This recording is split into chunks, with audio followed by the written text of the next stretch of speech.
Matapos ng 4.5 flight from Manila to Seoul, no? So dito sa Incheon, ito nakarating na rin tayo, no? So umalis ng Manila International Airport ng around 1 o'clock, pasado alauna ng madaling araw. Nandun na ako ng alas 6 ng gabi, no? So kasi normally ayokong nagmamadali, ayoko ng pag may aberya, madaling marisolba pagka maaga ka sa airport. Now, after 4.5 hours, nandito na ako sa Incheon. And then, waiting for may connecting flight. Lilipat ako ng aeroplano, no? Magiging Delta Airlines. Kasi kanina, Korean Airlines.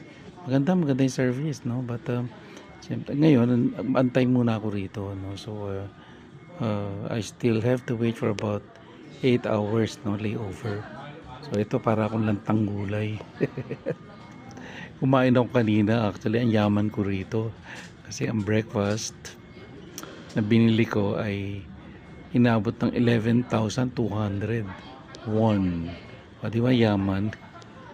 Tapos yung 11,000 na yon ay kape, tapos egg sandwich, tapos tubig. So yun lang. So, di ba yaman-yaman ko? But nevertheless, so, wala akong buwan. So, I decided na ipapalit ko meron akong 40 euro eh.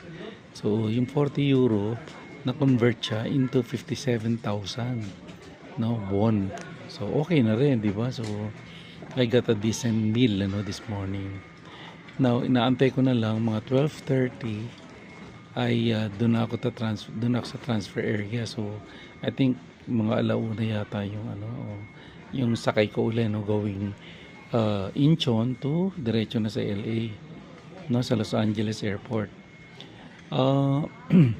Now, talking about yung service na ginawa ng ng Korean Airlines, napansin ko puro lady crew lahat, no, isang pilot, male pilot, tsaka isang lady pilot, tsaka mga 8 na puro Korean ladies. So A320, no, ang aircraft natin. So A320-200. So meaning lang siya, single aisle. So doon, no, makikita mo single aisle. So tapos mahaba yung hindi ko nasa 55 ako, siguro mga nasa 60 yung passengers row. So in every row merong 6, tatlo eh. So parang ganun, computing nyo na lang kung ilan yung passengers. And then I opted, normally I'm opting for the aisle seat na malapit sa CR kasi napaka-convenient nun eh. Palaihi ako eh. Kaya yun.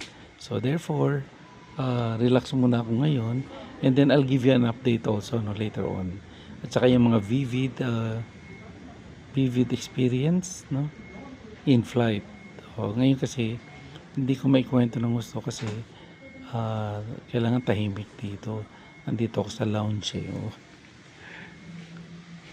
Nagpapahinga lahat ng mga nandito.